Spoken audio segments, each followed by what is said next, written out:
Hi, this is Malini. Today I'm going to show you how to make a succulent container garden using full sun to partial light succulents. Let's show you the container. This is a round ceramic container, and the first thing I always do is add a screen on the bottom to prevent any soil from coming through, but allows the water to drain. Next you add a little bit of soil, which is our really good succulent mix that drains well, has no peat moss. Peat moss is too acidic for succulents and it retains too much moisture. So I'm going to add this on the bottom. So you want to just add a little bit of soil on the bottom first. Get a little bit more if you like, depending on again how deep your container is. Okay. Next, let me show you some of our full sun succulents.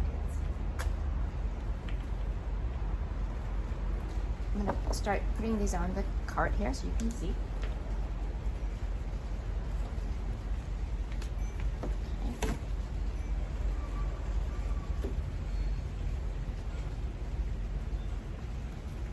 A lot of these succulents can take full sun to partial light. Now, one of the first ones I want to add is a really unique and beautiful Albuca spiralis, also known as fizzle sizzle. So I'm going to squeeze the pot very gently. Succulents are very forgiving, so it's quite easy to remove them from their container.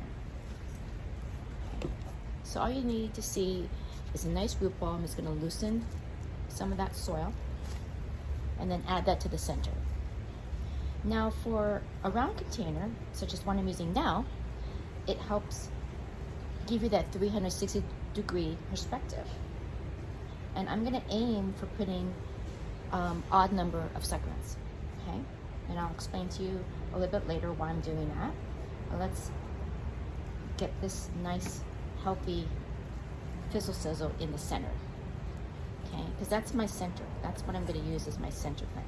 You don't want to bury that. You want to make sure that the bulb is slightly raised, but it's okay if it's a little bit low. But it doesn't want to. You want to be able to raise this bulb up here, okay, so that it doesn't have any tendency to rot. Now some of the succulents look a little bit large, so I'm going to replace some of them and see what will work. Okay, and we can actually split some of these. This is why I use some of these, because I can split it and use it for other containers. So this one is a really popular one we have here.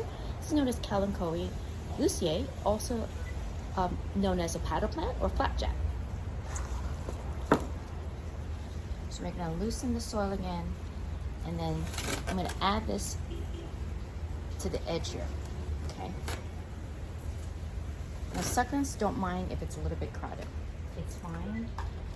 They'll still have a chance to grow, but you have a nice finished look. The next one I'm going to add is known as a donkey's tail, sedum donkey's tail. This is a hanging plant. I'm going to actually see if I can split it so that we have a little more room for the succulents to grow, but still give you that nice finished look. And this is a nice trailing succulent. Okay. Now I'm going to add another succulent in the center. This one is just an echeveria hybrid. There are a lot of different echeverias, and it's a blooming one too. It's a nice yellow flower. I'm going to put that in the front of the Albuca. So that's your nice little rosette that goes low to the ground, but still has a nice little touch to the garden. A nice little, see a little rosette kind of balances everything out. Now I need something to the edge here. This is a really popular one and a great, hardy, easy to care for Echeveria harmsii or a red velvet. I'm going to put that to the edge here. A nice blooming one. So I'm going to add this is a nice orange to yellow bloom. Okay. So we just add more soil around it. Now, as you see here, I have some room in the back, and I'm going to add some more succulents to the back here. One of the really nice full sun, very hardy succulents is another crashla species, and it's a beautiful bloom, as you see here, a yellow flower. I'm going to split that. See, I just split it because I'm not going to add the whole thing. I do want it to look full when people want to purchase it here, but you still need room for the succulents to grow. So that's going to go in the back, since that's going to give you that height. I'm going to add another one. This is a kalanchoe, really pretty kalanchoe with nice reddish edges here. Again, as you see here, I'm splitting it so you can see that you can actually split succulents, put it in different containers, and again, succulents are quite forgiving. They don't mind being, and when you have like a 4-inch container, it doesn't matter if you want to split it, you can put it in different containers. Okay. Now the one thing I want to add here is another succulent in the back here, so I have a little bit more room.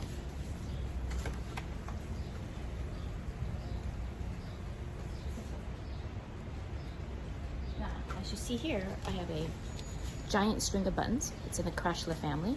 That can go in the back. I also have an option of putting this beautiful purple heart. This is also a full sun succulent. It's more of a trailing succulent, and it will give you a different look. Okay. But I'm gonna actually see what works, and might take something out. We're gonna see what works first. You actually, sometimes before you take it out of the container, you can kind of judge it by basing it just by putting it against the container with other succulents. A nice really purple color. You know what, I'm gonna choose this one because I really like the lavender dark purple color. It's really pretty, and it adds more brightness and more of a vibrant look. Okay. Again, I'm gonna split it because it's a fast growing succulent, but with other succulents, it tends to go a little bit slower, so it won't outgrow the pot.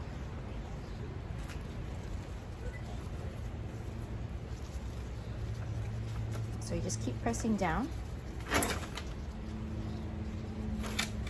And you might add a little more soil, but make sure you don't completely fill the container with soil on the top. You want to leave room for some top dressing. And top dressing is great because it has two purposes. One, it helps stabilize the container and the plants when you're watering. And of course, the obvious one is to give it a nice decorative look. For this type of container, I love to use my favorite top dressing is known as white coral. Okay, and we're gonna add that to finish off this really pretty garden. And you just add a little bit of thin layer on the top of the soil. You know, another tip when you're planting succulents is to plant when the succulents when the soil is somewhat dry.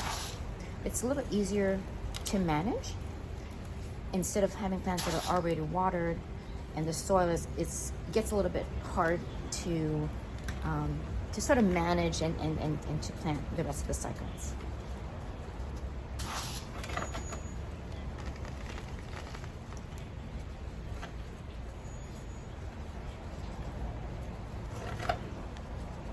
Okay, so I'm just getting a little more rocks.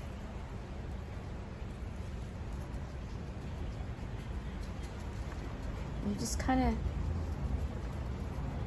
brush off any rocks that are inside the plant, which is what I'm doing right now. And keep pressing down. I'm using my fingers, but you might have like a dowel or a stick or any other garden tools that you have at home that might help. But using your fingers is just as useful.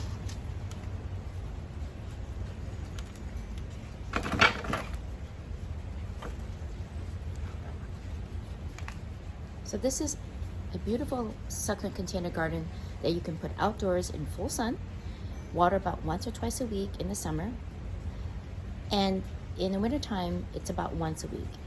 This is not the best ideal succulent container garden for indoors. It needs lots of bright light, natural air circulation. But this is a great succulent that you can make yourself or give as a gift to a friend. Thank you for watching.